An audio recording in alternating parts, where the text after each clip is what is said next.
Question number 25 था fraud number किसका ratio है, तो शायद स्क्वायर रूट नहीं दे रखा था, तो अपने को पता है कि इनर्शिया और जो ग्रेविटी फोर्स है उसका स्क्वायर रूट का रेशियो होता है हमारा फ्रोड नंबर। ठीक है, ये आपका एफएम से क्वेश्चन था। क्वेश्चन नंबर 26 हो गया, ट्रांसपोर्टेशन में अगर नॉन डिजनरेसी चाहिए या नॉन डिजनरेट सॉल्यूशन चाहिए, तो जो टोटल नंबर ऑफ एलोकेशन हो m+n-1 के इक्वल होनी चाहिए। आपकी m रो हो गए और n कॉलम्स हो गए।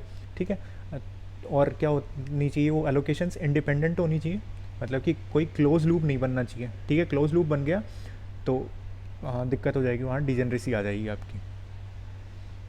ये आपका क्वेश्चन हो गया इंडस्ट्रियल से। क्वेश्चन नंबर 27 था एयर ड्रॉप का सरफेस टेंशन का कैलकुलेशन। अब इसमें क्या पूछा था मेरे को एग्जैक्ट आइडिया नहीं है, लेकिन एक्सेस प्रेशर होता है जो कि मतलब कि एयर ड्रॉप के अंदर जो प्रेशर है जो कि एटमॉस्फेयर से कितना ज़्यादा है, यानी कि P-P एटमॉस्फेयर, इसी को तो एक्सेस प्रेशर बोलते हैं हम। वो 4 सिग्मा बाई डी के होता है, जैसे जेट के लिए होता है वो 2 सिग्मा बाई डी होता है, और आपका जो सॉफ्ट बबल के लिए 8 सिग्मा बाई डी होता है। सिग्मा आपका सरफेस टेंशन होता है, डी उसका डायमीटर हो गया। ठीक है, इस तरह से कुछ क्वेश्चन आपको पूछ रखे थे। क्वेश्चन नंबर 28 था मेटासेंट्रिक हाइट से रिलेटेड। इसमें टाइम पीरियड ऑफ ऑसिलेशन पूछा था, शिप के लिए कैलकुलेट करना था। तो अपने को पता है कि टाइम पीरियड होता है 2 pi into square root of k² divided by g और gm, कि हमारा रेडियस ऑफ जायरेशन है, gm हमारी मेटासेंट्रिक हाइट है। तो आपको शिप का डेटा दिया हुआ होगा, तो अपने को पता है कि अपना जब भी gm भी इस तरह से कुछ रहता है, मतलब जब भी हमारा स्टेबल इक्विलिब्रियम होता है, जी ऊपर रहता है एम से, नो सॉरी एम ऊपर रहता है जी से, एम जी बी, तो जी एम कैलकुलेट करना था, तो वो कर लिया होगा आपने जो भी डेटा दिया होगा, तो बी एम माइनस बी जी यहाँ से देख सकते हैं अपन, उस तरह से कैलकुलेट करना था। थोड़ा कैलकुलेशन था लेकिन अप्रोक्सीमेट करके करते तो आराम से आपको सॉल्व हो जाता। क्वेश्चन नंबर 29 था, पर्ट का एक्सपेक्टेड टाइम पूछा था। आपको ऑप्टिमिस्टिक, पेसिमिस्टिक और मोस्ट लाइकली टाइम दिए हुए थे, तो अपने को पता है कि इनकी जो प्रोबेबिलिटीज़ होती हैं वो 1-4-1 होती हैं। ऑप्टिमिस्टिक और पेसिमिस्टिक का अपन एक रेशियो लेते हैं और मोस्ट लाइकली का 4 गुना लेते हैं, डिवाइडेड बाई 6 हो जाएगा। ठीक है, इस तरह से कैलकुलेट करना था। क्वेश्चन नंबर 30 था आपका, नॉर्मलाइजिंग प्रोसेस से रिलेटेड कुछ क्वेश्चन पूछा गया था। तो बेसिकली एयर कूलिंग होती है, उसमें मतलब यही चीज़ पकड़नी थी कि अगर आपकी फर्नेस कूलिंग है तो वो आपका एनेलिंग हो जाएगा, और एयर कूलिंग हो रही है, ठीक है, जब भी ठंडा कर रहे हैं तो नॉर्मलाइजिंग हो जाएगा। ठीक है, क्वेश्चन नंबर 31 पूछा था आपको स्पेसिफिक स्पीड ऑफ टरबाइन से related. Specific speed of turbine में आप कैसे कैलकुलेट करते हैं, N into square root of P upon H की पावर 5/4। एच आपका हेड हो गया, पी और की पावर आउटपुट हो गई, एन आपका आरपीएम हो गया, पी आपको किलोवाट में रखना है। ठीक है, ये ध्यान रखना था आपको। ये क्वेश्चन हमने पार्ट 3 में डिस्कस किया था, क्वेश्चन नंबर 27। एग्जैक्टली ऐसा ही क्वेश्चन सिमिलर आपको इसमें भी पूछा गया है। ठीक है, क्वेश्चन नंबर 32 पूछा गया था, स्टेटमेंट बेस्ड था, एबीसी एनालिसिस और बाकी एनालिसिस से भी पूछा गया होगा आपसे, जो भी एफएसएन होता है, वीईडी होता है, शायद मेरे को जहाँ तक लगता है। एबीसी एनालिसिस परसेंटेज यूसेज और कि स्टॉक में आपके आइटम परसेंटेज कितने हैं, जैसे ए होता है हमारा जो जिसकी हम फ्रीक्वेंट चेकिंग करते रहते हैं, उसमें परसेंटेज यूसेज सबसे ज़्यादा काम आने वाला रहता है, वो जैसे 50-60% काम में आएगा। लेकिन हम उसका जो स्टॉक है उसका स्टॉक हम रखते हैं 20-30% या 10-20% के अराउंड अपन उसका स्टॉक रखते हैं। स्टॉक कम रखते हैं, इसीलिए अपने को फ्रीक्वेंट चेकिंग करनी पड़ती है। ऐसे सी क्या होगा कि आप उसका परसेंटेज यूसेज तो आपका 20-30% ही है, लेकिन उसका स्टॉक आप 80-90 या इस तरह से परसेंटेज में ज़्यादा रखेंगे। इस तरह से आपका क्वेश्चन था, क्योंकि वहाँ पे चेकिंग भी ज़्यादा नहीं करनी पड़ेगी क्योंकि स्टॉक में पड़ा है अपने को। क्वेश्चन नंबर 33 था, लेस देन 0.83% कार्बन अपने को पता है हाइपो यूटेक्टोइड स्टील में होता है। यूटेक्टोइड ये ध्यान रखना था बस, हाइपो यूटेक्टिक नहीं करना था क्योंकि वो कास्ट आयरन के केसेस में हो जाएगा, और 0.83% से कार्बन कम है। तो क्वेश्चन नंबर 34 था आपका, प्रोडक्शन से रोल कॉन्टैक्ट लेंथ पूछा गया था। तो अपने को पता है आर साइन अल्फा होता है, और कोस अल्फा अपने को 1 - डेल्टा एच अपॉन डी पता है। डेल्टा एच आपका रिडक्शन होता है, डी आपका डायमीटर ऑफ रोल है। तो कोस अल्फा से अपने को साइन अल्फा निकालना है, तो अपने को पता है साइन अल्फा बराबर square root of 1 - cos square alpha, इस तरह से कैलकुलेट कर सकते हैं। और अपन जब इसमें अप्लाई करेंगे अपनी बाइनोमियल थ्योरम, तो इसका फाइनल ऐसा कुछ निकल के आता है, square root of R into delta H. तो अगर आपको रेडियस ऑफ रोल दिया हुआ है और डेल्टा एच रिडक्शन दे रखा है, मतलब एच आपका कितना थिकनेस आया था और कितना थिकनेस बन के निकला है, तो उसका जो भी रिडक्शन हुआ है उससे आप इजीली कैलकुलेट कर सकते हो, कंफ्यूज होने की ज़रूरत नहीं है। तो ये आपको फाइनली यही याद रखना होता है, square root of R delta H, R sine alpha इतना याद नहीं रखना होता, ठीक है। क्वेश्चन नंबर 35 था, स्टेटमेंट बेस्ड क्वेश्चन था आपका वेल्डिंग से, जो आपका प्रोडक्शन का ही पार्ट है। उसमें ऑक्सीडेटिव वेल्डिंग में क्या मटेरियल काम में लेते हैं, जैसे कॉपर जिंक ब्रास, इससे रिलेटेड था, या मतलब कितना कितना मोल लेते हैं, ये चीज़ आप कंफर्म करके बताइएगा। और बाकी स्टेटमेंट्स भी दिए हुए होंगे, जैसा कि आपको पता है कि आपके 15 से 20 क्वेश्चन स्टेटमेंट बेस्ड थे, तो वही चीज़ क्या है, थोड़ी टफनेस बढ़ा देती है किसी भी एग्ज़ाम की, ठीक है। और मैंने जब अपने डिस्कस किया था 2018 का पेपर 1 से 6 पार्ट, उसमें बोला भी था कि IBPS बहुत अच्छा पेपर बनाता है, आपको सारे सब्जेक्ट्स कवर करते हुए जाने हैं, ठीक है। तो और पेपर वास्तव में बहुत अच्छा बनाया है। इंजीनियरिंग सर्विसेज का जैसा प्री का एग्ज़ाम होता है, उसमें जितने स्टेटमेंट बेस्ड क्वेश्चन आते हैं उसी तरह से क्वेश्चंस डिज़ाइन किए गए हैं, और ऑप्शंस भी बहुत अच्छे से डिज़ाइन किए गए थे कि फंसाने के लिए, कि थोड़ी सी भी आप गलती करो और आपको गलत ऑप्शन तैयार हो। तो जैसे 1, 2 एंड 3 इस तरह से स्टेटमेंट्स में आपको ऑप्शंस पूछे गए थे। तो आपको अगर एक भी ऑप्शन नहीं पता है तो आप थोड़ा सा डाउट में रहेंगे और टाइम भी लगेगा आपको। तो जैसा कि लोगों ने मुझे बताया कि हमारे को एक बार में देखने के लिए जितना ही टाइम था, तो 60 क्वेश्चंस में जितने अटैम्प्ट हो गए उतने हो गए, बाकी दोबारा आने का टाइम नहीं था, क्योंकि ये क्वेश्चंस आपको थोड़ा सा टाइम टेकिंग हो जाते हैं, थोड़ा दिमाग भी ज़्यादा लगता है और सोचना भी पड़ता है कि थोड़ा भी गलत हुआ तो सीधा नेगेटिव मार्किंग है आपकी। Next question number 36 statement based question था कि एक्सियल टरबाइन कौन सा है या नहीं है, जैसे कि आपका कापलान टरबाइन एक्सियल टरबाइन है, और बाकी डे लेवल वगैरह इस तरह से आपके दूसरे वाले टरबाइन हो जाते हैं, ठीक है। फ्रांसिस टरबाइन से रिलेटेड भी कोई स्टेटमेंट था, एग्जैक्ट नहीं पता था जिन्होंने भी हमें पेपर बताया, तो कि आपको पता है इनवर्ड रेडियल टरबाइन होता है हमारा फ्रांसिस टरबाइन, ठीक है। इस तरह से कुछ क्वेश्चन स्टेटमेंट रहे होंगे इसमें।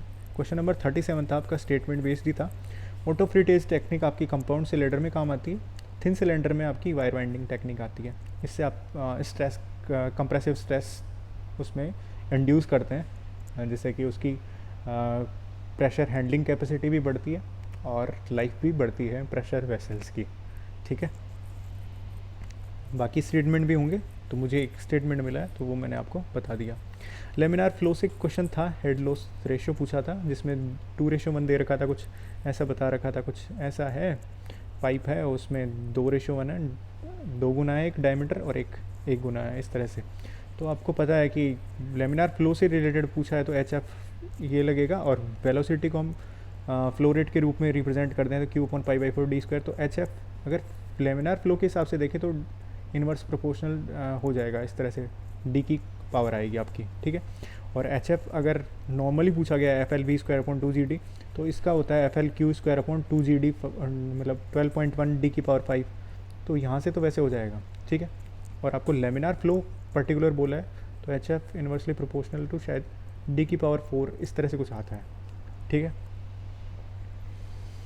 क्वेश्चन नंबर 39, ये भी हमारा जो क्वेश्चन था, ये पार्ट 1 में क्वेश्चन नंबर 10 था, जो कि आपको पूछा था कि फ्लो रेट आपकी म्यू पे डिपेंड करती है कि नहीं करती है, उससे रिलेटेड था। तो उसमें भी मैंने थोड़ा सा HF का पार्ट डिस्कस किया था। क्वेश्चन नंबर 39 आपका स्पेसिफिक ग्रेविटी मटेरियल की पूछी थी, और डेटा गिवन था कि आपको वेट ऑफ एयर में दे रखा है उस मटेरियल का, और वेट ऑफ वाटर। तो बेसिकली आपको बायंसी से कैलकुलेट करते हैं, तो ऐसा कुछ फाइनल फार्मूला बनता है कि स्पेसिफिक ग्रेविटी किसी भी मटेरियल की, कि उसका एयर में कितना वेट है डिवाइडेड बाय एयर में वेट माइनस वाटर में वेट, ठीक है। तो इस तरह से आप कैलकुलेट कर सकते हो, अगर आपको फार्मूला याद है, नहीं तो आप बायंसी का प्रिंसिपल्स लगाओगे तो आराम से आप कैलकुलेट कर पाओगे। क्वेश्चन नंबर 40 था हमारा इलेक्ट्रॉन बीम वेल्डिंग से रिलेटेड, ये वैक्यूम में प्लेस होती है, ठीक है। क्वेश्चन नंबर 41 था कि रेक्टेंगुलर बीम की शेयर स्ट्रेंथ की कैलकुलेशन करनी थी।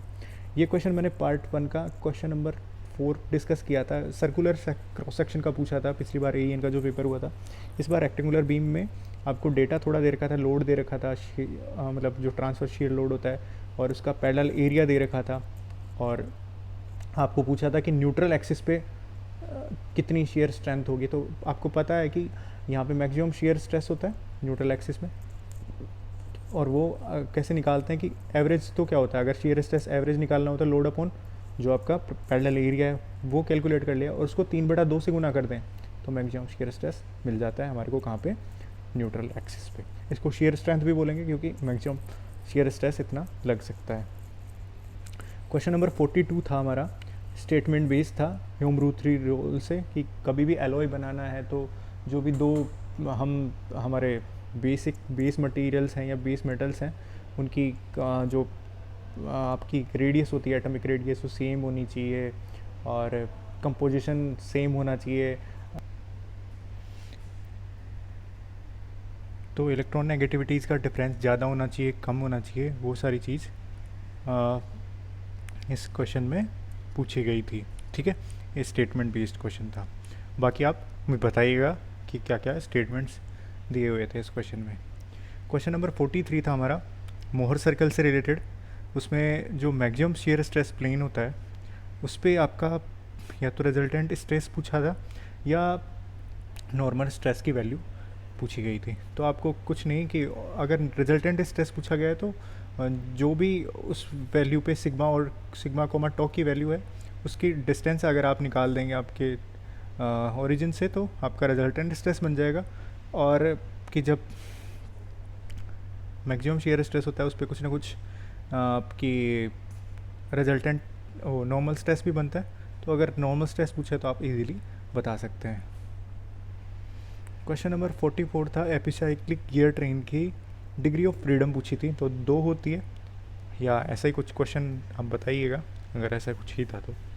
क्वेश्चन नंबर 45 था कि जो शेयर फोर्स होता है ब्लैंकिंग में, तो ब्लैंकिंग फोर्स कितना होता है जब शेयर करते हैं। ठीक है, तो एफ होता है हमारा L into T into tau. L हमारी सर्कमफेरेंशियल लेंथ होती है। जैसे हमारा सर्कुलर कोई भी कट हो रहा है तो सर्कुलर कट में क्या होगी, पाई डी हो जाएगी। टी हमारी थिकनेस हो गई, उसकी कितनी थिकनेस है जो भी हमारा मटेरियल कटा है। और शेयर स्ट्रेस अगर गिवन है तो आप इजीली कैलकुलेट कर सकते हैं इस फॉर्मूले से। ये हमने पार्ट 6 में क्वेश्चन नंबर 56 एग्जैक्टली ये क्वेश्चन डिस्कस किया था। उसमें भी आपका ब्लैंकिंग फोर्स ही पूछा गया था, जो भी शेयर फोर्स होता है कि कितना आपको शेयर फोर्स रिक्वायर्ड होगा किसी भी पर्टिकुलर ऑब्जेक्ट को काटने में। ठीक है, क्वेश्चन नंबर 46 था हमारा स्टेटमेंट बेस्ड क्वेश्चन था बर्नौलीज इक्वेशन में। जैसा कि पार्ट नंबर 5 में मैंने क्वेश्चन नंबर 47 भी इसी के तरह का था कि आपका फ्लो इनविसिड है या आपका रोटेशनल है और क्या स्टैटिक स्टेट के लिए क्या क्या कंडीशंस होती हैं, इस तरह से कुछ क्वेश्चन था। और इस बार भी ऐसा ही कुछ क्वेश्चन पूछा गया है। ये चीज़ अगर आपको पता है तो आप बताइए बिल्कुल कमेंट सेक्शन में। क्वेश्चन नंबर 47 आपका कैम एंड फॉलोवर से रिलेटेड पूछा गया था, टाइप ऑफ पेयर पूछा गया था। तो आपको पता है कैम एंड फॉलोवर में हायर पेयर होता है क्योंकि पॉइंट कॉन्टैक्ट होता है जो भी आपका फॉलोवर होता है और कैम होती है उसमें। ठीक है, क्वेश्चन नंबर 48 था स्पायरल गियर से स्टेटमेंट रिलेटेड। तो नॉन पैरेलल और नॉन इंटरसेक्टिंग होता है जो शाफ्ट्स होती हैं हमारी, तब स्पायरल गियर हमारा बनता है, मैन्युफैक्चरिंग होती है तब। फिर क्वेश्चन नंबर 49 था हमारा ट्रांसमिसिबिलिटी से रिलेटेड वाइब्रेशन सिस्टम की। तो जैसे कि वाइब्रेशन आइसोलेशन कहाँ रिक्वायर होता है हमारे को, जब एप्सिलॉन कम होता है, मतलब जो हमारा ट्रांसमिट फोर्स है जो भी अप्लाइड फोर्स से कम होता है, तब हम आइसोलेशन हमारा वाइब्रेशन आइसोलेशन की ज़रूरत पड़ती है। तो उसके लिए तो कंडीशन होती है ω/ω n √2 से बड़ा हो। लेकिन जब एप्सिलॉन ग्रेटर देन 1 होता है तो ω/ω n √2 से कम होता है। तो जब ये एप्सिलॉन और ω/ω n के ग्राफ से आपको पता लग जाता है। ठीक है, तो ये चीज़ ऐसा कुछ क्वेश्चन पूछा गया था, या तो इस तरह से पूछा गया था या इसका पूछा गया था कि रेंज बतानी थी कि कब एप्सिलॉन लेस देन 1 होगा या ग्रेटर देन 1 होगा। क्वेश्चन नंबर 50 था मैक नंबर गिवन था और टेम्परेचर कैलकुलेशन करनी थी। अपने को पता है मैक नंबर क्या होता है कि जो भी हमारी वेलोसिटी है, ठीक है, divided by velocity of sound. इसको हम यहाँ से पता कर सकते हैं v divided by square root of gamma RT। ठीक है, तो v पता लग गया। अगर कुछ v को कैलकुलेट करने के लिए फ्लो रेट एरिया वगैरह कुछ दे रखा है तो बाकी गामा r और यहाँ से t कैलकुलेट हो सकता है मैक नंबर अगर गिवन है तो। ठीक है, जो पिछला क्वेश्चन था ट्रांसमिसिबिलिटी में, इसमें आप इस तरह से याद रख सकते हो कि जब भी उल्टी चलेगी चीज़, ठीक है, लेस देन √2 जब होगा तो एप्सिलॉन ग्रेटर देन 1 होगा, और लेस देन होगा तो ये ग्रेटर देन होगा, ठीक है। ओमेगा बाई ओमेगा एन 1 हो गया हो तो आपकी रेजोनेंस की कंडीशन हो ही जाएगी। फिर क्वेश्चन नंबर 51 था ईजियर हीट ट्रांसफ़र से रिलेटेड, ठीक है। तो वो कंडक्शन में होता है या कन्वेक्शन, ये स्टेटमेंट भी इस क्वेश्चन था। तो ये एग्जैक्ट क्वेश्चन याद नहीं था, तो जितना मेरे को डेटा मिला उतना बता दिया मैंने। क्वेश्चन नंबर 52 आपका एक मुझे मिला था कि अल्फ़ा और डेल्टा की स्ट्रक्चर्स क्या होती है, ये आपके JEN पेपर में था शायद, मुझे तक जहाँ तक याद आ रहा है, AEN वाले में नहीं था। तो अगर था तो आपको पता होना चाहिए। BCC स्ट्रक्चर होता है, ये हमने हाँ आपके एक पेपर मतलब एक पार्ट में मैंने कराया भी था। अल्फ़ा डेल्टा ऑर्थोरोम्बिक बताई थी हमने Fe3C सीमेंटाइट की, ठीक है। तो इस तरह से था। तो ये क्वेश्चन हम 51 क्वेश्चन्स के लगभग मुझे मिले थे। इसके अलावा जो भी क्वेश्चंस है, ये आपको इनके कोई भी स्टेटमेंट्स याद आते हैं तो आप मेरे को मेल कर सकते हैं mohit301095@gmail.com पे, या आप कमेंट सेक्शन में आप कमेंट करके बता सकते हैं कि क्या क्वेश्चंस थे विद नंबर, कि हाँ इसमें ये स्टेटमेंट था। या आपको जो भी क्वेश्चन याद आए वो आप कमेंट सेक्शन में भी बता सकते हैं और मेल पे भी बता सकते हैं। आपने क्वेश्चंस लिख तो रखे ही होंगे जिससे कि आपको याद रहें, आगे आने वाले एग्ज़ाम्स में भी काम आए। तो वीडियो को पूरा देखने के लिए धन्यवाद, ठीक है। तो अगर वीडियो बड़ी बनती है तो मैं इसको 2 पार्ट में स्प्लिट कर दूंगा, जिससे कि आप लोगों को आसानी रहे देखने में भी। और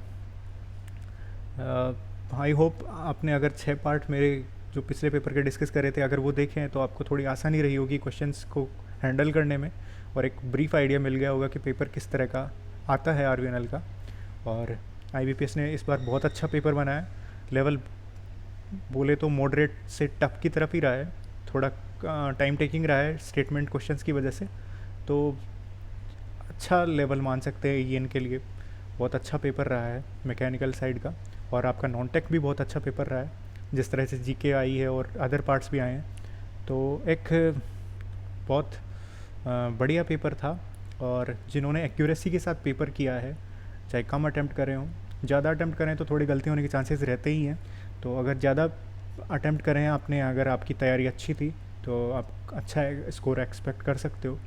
तो ये बेसिकली ये वीडियो इसी के लिए था कि आप बाकी क्वेश्चंस बताएं, जिससे कि हम एक बहुत करीब पहुंच सके जो भी कट ऑफ रह सकती है उसके, तो एक ब्रीफ आइडिया बना सकें कि कितनी कट ऑफ रह सकती है। JEN का तो लगभग पेपर आ गया था जो भी टेक्निकल का था, तो एक बनाने में आसानी रही उस चीज़ को। इसलिए AEN का वैकेंसीज़ भी कम है और दोनों पेपर सेम डे होने की वजह से थोड़ा सा क्वेश्चंस भी मिक्स हो गए जिन लोगों से भी मैंने बात करी। तो अगर आपको क्वेश्चंस याद आते हैं, कुछ भी स्टेटमेंट्स याद आते हैं तो आप बताइए कमेंट सेक्शन में, और कोई भी आपकी क्वेरी है आप कमेंट सेक्शन में बताइए, जिससे कि मैं उन चीज़ों को मेरे लेवल पे सॉल्व कर सकूँगा अगर मेरे से बन पाती है तो। और अगर आपने चैनल को सब्सक्राइब नहीं किया है तो चैनल को सब्सक्राइब करिए, जिससे कि आपको टाइम टू टाइम पे वीडियो मिलती रहें और आपको अच्छा कंटेंट डिलीवर करने की कोशिश हमारी पूरी रहेगी। तो आपका बहुत बहुत धन्यवाद, जिस तरह से आप लोगों ने हमारे कंटेंट को सराहा है, और काफ़ी लोगों के अच्छे अच्छे कमेंट्स भी आते हैं। तो मेरी पूरी कोशिश रहेगी आपको अच्छे से अच्छा कंटेंट प्रोवाइड करने की। तो धन्यवाद आपका।